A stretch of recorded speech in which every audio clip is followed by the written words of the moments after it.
What if everything you've been told about your hormones and balancing them was wrong?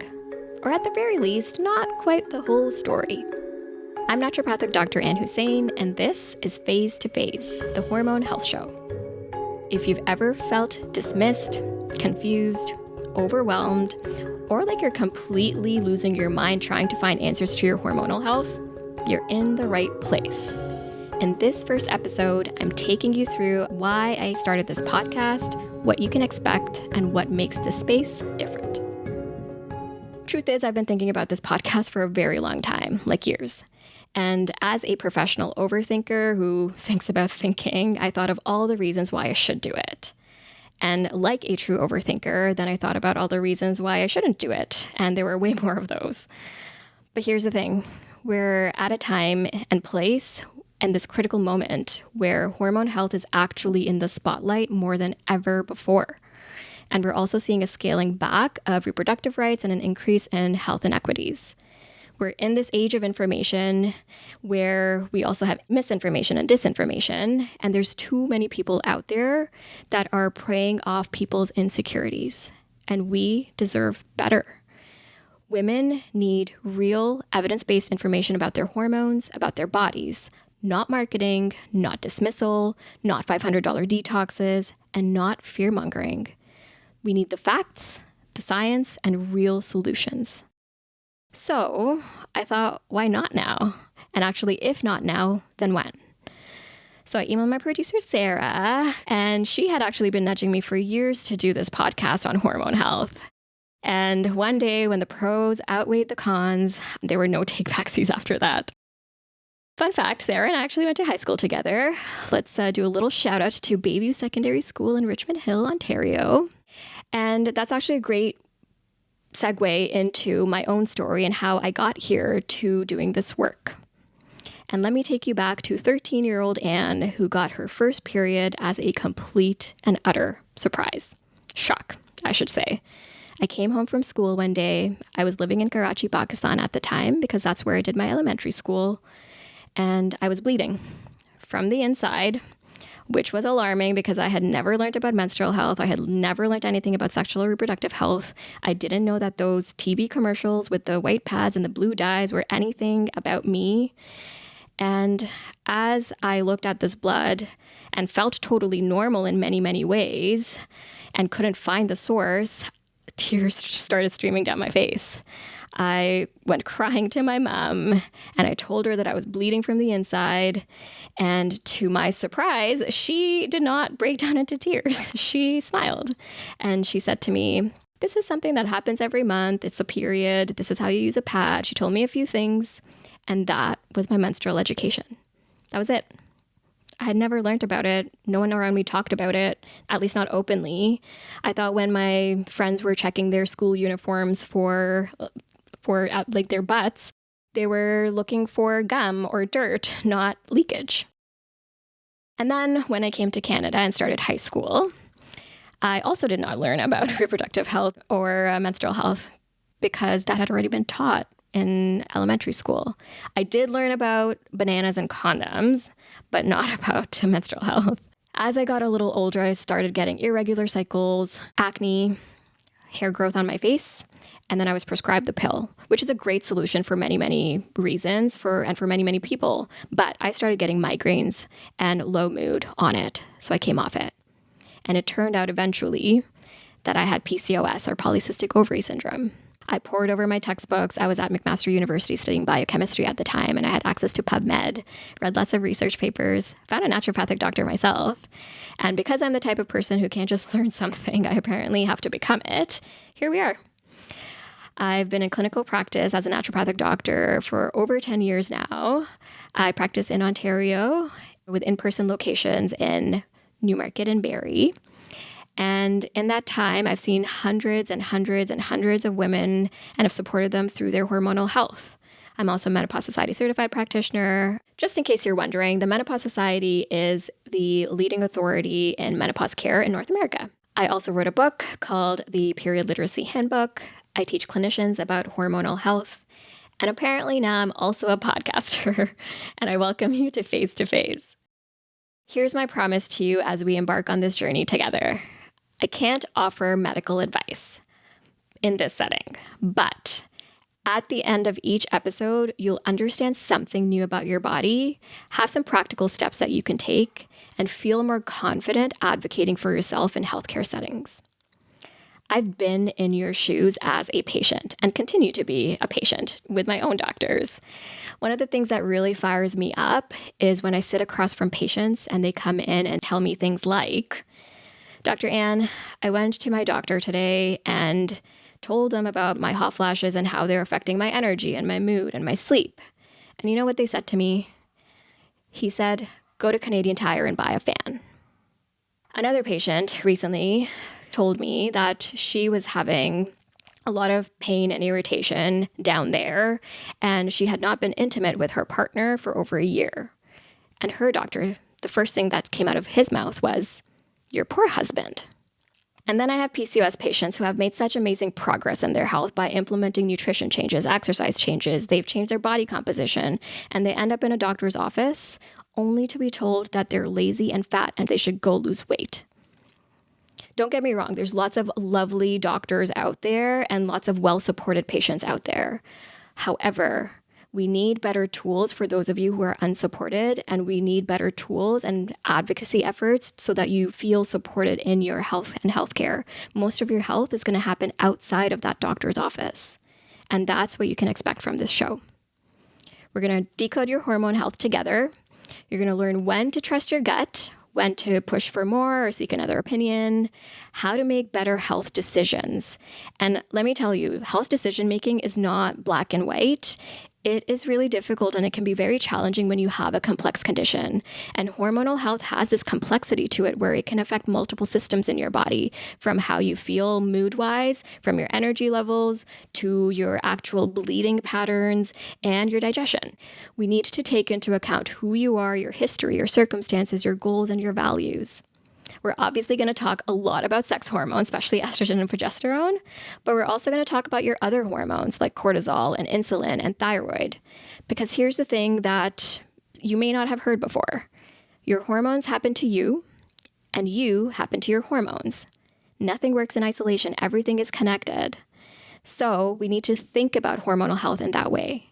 We're going to talk about how those hormone changes can show up in your health and in your body, from heavy periods, PMS, PCOS, endometriosis, to hot flashes, vaginal dryness, and hair loss, and everything in between.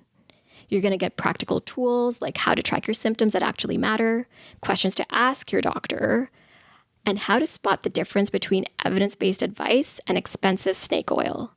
And let me tell you, if you feel embarrassed by some investment or stuff that you've bought, you are not alone. Us healthcare providers are right there with you because we're also human.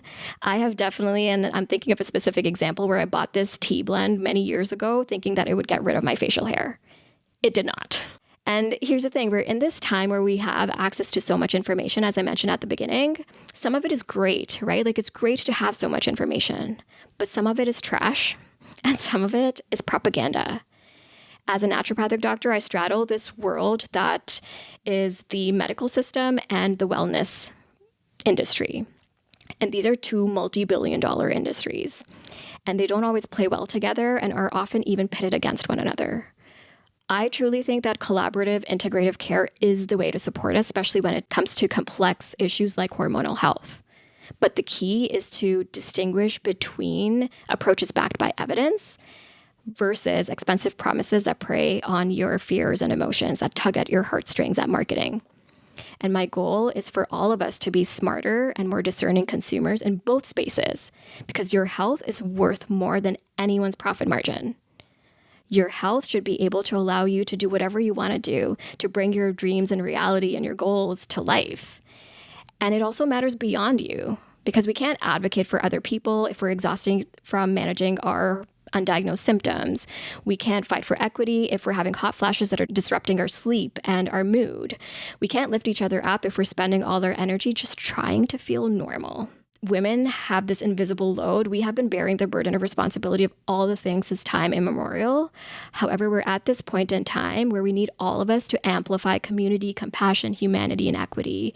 We need to take care of each other, and we need to take care of this planet we live on because we're in this very real climate crisis. And we'll get a little political because health is inherently political. When women are dismissed, when our pain isn't taken seriously, when we're told that our symptoms are just because of stress, you gotta relax. And when we're reduced to our outward appearances, when we're given messaging to just constantly shrink ourselves and spend our time on modifying how we look, when we are seeing rights stripped away, like we're seeing in many parts of the world, that's not medical care. That's systemic discrimination. We have an attack on science right now. We have an attack on health supports, and our marginalized populations are going to be the ones who feel the brunt of it the most. We also have misinformation spreading like wildfire, and don't even get me started on the actual wildfires.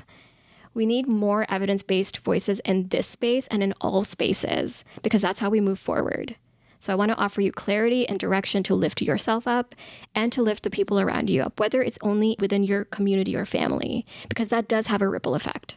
We can't do everything, but all of us can do something. The average menstruator goes over 400 menstrual cycles in their lifetime. And yet we don't really learn about periods, our hormones, our bodies. Not properly, at least, and not in an age-appropriate way where it makes sense to learn it at this specific time, whether you're going through a fertility issue or perimenopause. My approach will combine clinical experience and current research.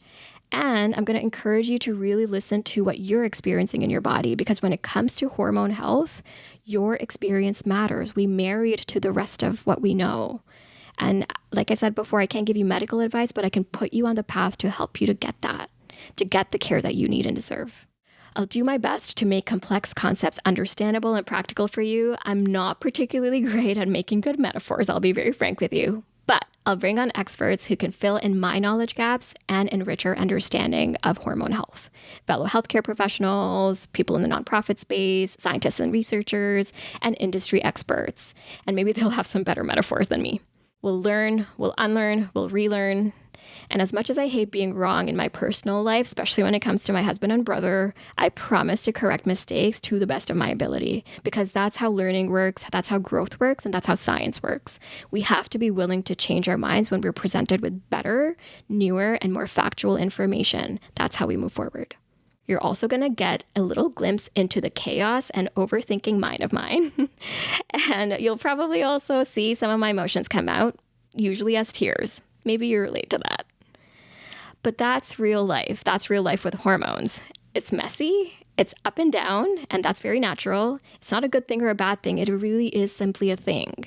You have lots of solid episodes coming your way this season. We're going to be diving deep into PCOS, or polycystic ovary syndrome. September is actually PCOS Awareness Month, and as you know, I have a deep personal connection to this condition. We're going to bust some myths, talk about weight stigma, talk about some of the self-esteem issues that come up with PCOS, especially when we have visible symptoms like acne and hair growth. And we're going to talk about what kinds of things actually work for PCOS. Then, over the rest of the season, we're going to be diving into all kinds of other topics like perimenopause, not just hot flashes, but all the other changes that it can also bring along with it. We're going to talk about cortisol and high-intensity exercise and why the internet has it wrong. We're going to talk about hormone testing, especially like when it's useful and when you might be wasting your money. Plus, I'm going to share some of the frameworks I use with my patients to help you achieve better health and ask you to reflect on certain questions so that you can be a better consumer. This is how I operate in my clinical practice. Education and discussion are extremely important foundations to help my patients achieve their goals. I don't always get it right. I am human, just like everyone else. But over my 10 years in clinical practice, I have seen my patients go from feeling confused and unheard to having a better understanding of their bodies, the things that are under their control and what's not under their control. It's exactly why I wrote the Period Literacy Handbook as well, because our menstrual education has been inadequate at best, and in my case, it was non-existent. Individual healing really matters, and so does systemic change. This show is for all of you curious skeptics. It's for all of you lifelong learners. It's for all of you wanting clarity. It's for all of you wanting to understand that everything is connected and nothing works in isolation.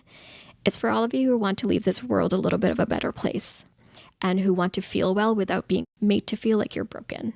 If you've got a topic you're curious about or have a story to share, I'd love to hear from you. Maybe a healthcare provider dismissed your symptoms, gave you advice that didn't sit right, or you're just unsure what to believe.